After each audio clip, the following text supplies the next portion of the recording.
അമേരിക്കയിലെ അതിരാത്രം അല്ലെങ്കിൽ മഴ മനുഷ്യൻ, അങ്ങനെയായിരുന്നു അയാളെ ജനങ്ങൾ വിളിച്ചിരുന്ന പേരുകൾ. 1875 അമേരിക്കയിലെ കൻസാസ് പ്രവിശ്യയിൽ ജനിച്ച ചാൾസ് ഹാറ്റ്ഫീൽഡ് ഒരു സാധാരണ തയ്യൽ മെഷീൻ്റെ സെയിൽസ് എക്സിക്യൂട്ടീവ് ആയിരുന്നു. നല്ലൊരു ബുദ്ധിജീവി കൂടിയായിരുന്ന ചാൾസിന് പല വിചിത്ര സ്വഭാവങ്ങളും ഉണ്ടായിരുന്നു. മണിക്കൂറുകളോളം ഒറ്റയ്ക്കിരുന്ന് വായിക്കുക, മുഴുനീളെ ആലോചിക്കുക, ദിവസങ്ങളോളം അടച്ചു പൂട്ടിയ മുറിയിൽ കഴിയുക തുടങ്ങിയവയായിരുന്നു അവയിൽ ചിലത്. 1902 വലിയ ടാങ്കുകളിൽ 23 രഹസ്യ രാസസംയുക്തങ്ങളുടെ മിശ്രിതം തയ്യാറാക്കിയ ചാൾസ് അഭിമാനത്തോടെ പറഞ്ഞു, മഴയെ ആകർഷിച്ച് പെയ്യിക്കാനുള്ള രഹസ്യം ഞാനിതാ കണ്ടെത്തി. അല്ലറ ചില്ലറ പരീക്ഷണങ്ങളുമായി നടന്ന ചാൾസ് 1904 ആയപ്പോഴേക്കും അത്യാവശ്യം പേരെടുത്തു തുടങ്ങി. ഫ്രെഡ് ബിന്നി എന്ന ഒരു PROയെ സ്വന്തമായി വെച്ച് ചാൾസ് തൻ്റെ കഴിവ് വിൽക്കാൻ തുടങ്ങി. $50 പന്തയത്തിന്മേൽ ചാൾസ് ലോസ് ഏഞ്ചൽസിൽ മഴ പെയ്യിക്കാമെന്ന് വാക്കേറ്റു. ലോസ് ഏഞ്ചൽസിൽ ഒരു താൽക്കാലിക ടവർ നിർമ്മിച്ച ചാൾസും സഹോദരനും പോളും തൻ്റെ രഹസ്യ മിശ്രിതം ആകാശത്തേക്ക് പറത്തിവിട്ടു. മഴ പെയ്യുക തന്നെ ചെയ്തു. ചാൾസിന് 50-ന് പകരം $100 മൊത്തത്തിൽ പിരിഞ്ഞു കിട്ടി.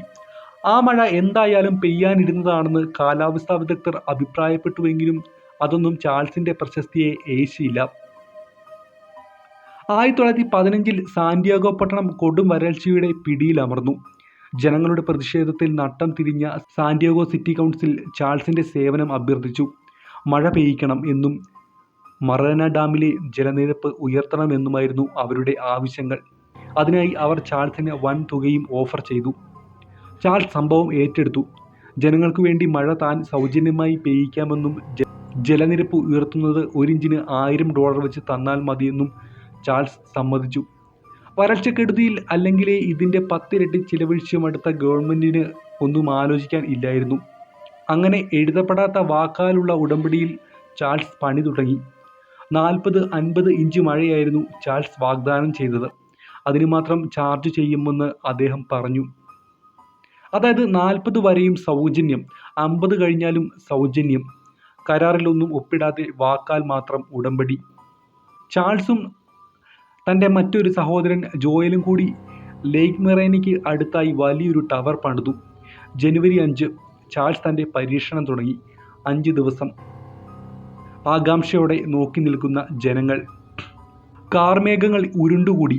സ്വിച്ചിട്ട പോലെ മഴ പെയ്തു. തുള്ളിക്കൊരു കുടം പോലെ കനത്ത മഴ. തകർത്തു പെയ്യുന്ന മഴ അനുദിനം ശക്തി പ്രാപിച്ചു. ജനുവരി 14-നും 18-നും ഇടയിൽ നദികൾ കരകവിഞ്ഞൊഴുകി. മഴ കൊടും പേമാരിയായി മാറി. സാന്റിയാഗോ നഗരം ഏതാണ്ട് വെള്ളത്തിനടിയിൽ മുങ്ങിപ്പോയി. കാടും നാടും സർവത്ര മുങ്ങി. സിറ്റ്വാട്ടർ, ഒട്ടായ് ഡാമുകൾ നിറഞ്ഞു.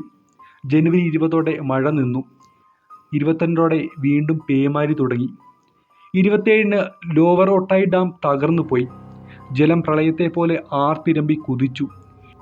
എല്ലാ മുൻകരുതലുകളും എടുത്തിട്ടും 20-ലധികം പേർ മരിച്ചു. ജനുവരി അവസാനം മഴ നിന്നു. $3.5 മില്യൺ നഷ്ടം. സാന്റിയാഗോ പപ്പട പരുവമായി. കലിപൂണ്ട അധികൃതർ ചാൾസിന് 10 പൈസ കൊടുത്തില്ല. മാത്രമല്ല, കഷ്ടനഷ്ടങ്ങൾക്ക് വൻ തുക ചാൾസ് നഷ്ടപരിഹാരം നൽകണമെന്നായിരുന്നു അവർ ആവശ്യപ്പെട്ടത്. എന്നാൽ നിയമസഹായം തേടിയ ചാൾസ് കേസ് ഫയൽ ചെയ്തു.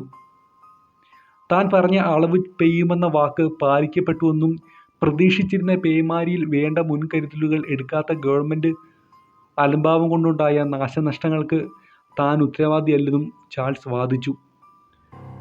ആദ്യമുണ്ടായ കോടതി വിധിയിൽ തൃപ്തനാവാതെ ചാൾസ് 1938 വരെ കേസ് നടത്തി. ചുരുങ്ങിയത് $4000 എങ്കിലും കിട്ടണമെന്ന് ചാൾസ് വാദിച്ചു നിന്നു.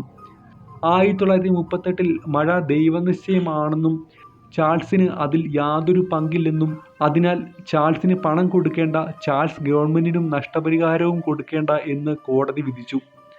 ചാൾസിൻ്റെ പ്രശസ്തി പക്ഷേ വർദ്ധിച്ചതേയുള്ളൂ. പല വൻ ശക്തികളിൽ നിന്നും സ്വപ്നം കാണാൻ പറ്റാത്ത തുക ആ ഫോർമുലയ്ക്ക് വേണ്ടി പരസ്യമായും രഹസ്യമായും വന്നെങ്കിലും തൻ്റെ കഴിവ് വിൽക്കാൻ ചാൾസ് തയ്യാറായില്ല. ദുഷ്ടശക്തികൾക്ക് അത് ലഭിച്ചാൽ ഏതു നാടും നിഷ്പ്രയാസം തകർക്കാനാവും എന്നാണ് അദ്ദേഹം പറഞ്ഞത്. 1958 ചാൾസ് ഹാറ്റ്ഫീൽഡ് മരിച്ചു. കാലിഫോർണിയയിലെ ഫോറസ്റ്റ് ലോൺ മെമ്മോറിയൽ പാർക്ക് സെമിത്തേരിയിൽ ചാൾസ് എന്ന ബുദ്ധിജീവിക്കൊപ്പം ആ ഫോർമുലയും എന്നേക്കുമായി ഉറങ്ങുന്നു. എന്താണ് ഈ വിഷയത്തെക്കുറിച്ചുള്ള നിങ്ങളുടെ അഭിപ്രായം? ഒരു കമൻറ്റായി രേഖപ്പെടുത്തുമല്ലോ. ഈ വീഡിയോ ഇഷ്ടമായെങ്കിൽ തീർച്ചയായും ലൈക്ക് ചെയ്യുമല്ലോ. ഇത്തരം വീഡിയോസ് നിങ്ങളുടെ മൊബൈലിൽ നോട്ടിഫിക്കേഷൻ ലഭിക്കുവാൻ ഈ ചാനൽ സബ്സ്ക്രൈബ് ചെയ്യുമല്ലോ. അടുത്ത തവണ മറ്റൊരു കണ്ടൻറ്റുമായി അടുത്ത വീഡിയോ കാണുന്നവരെ ഗുഡ് ബൈ.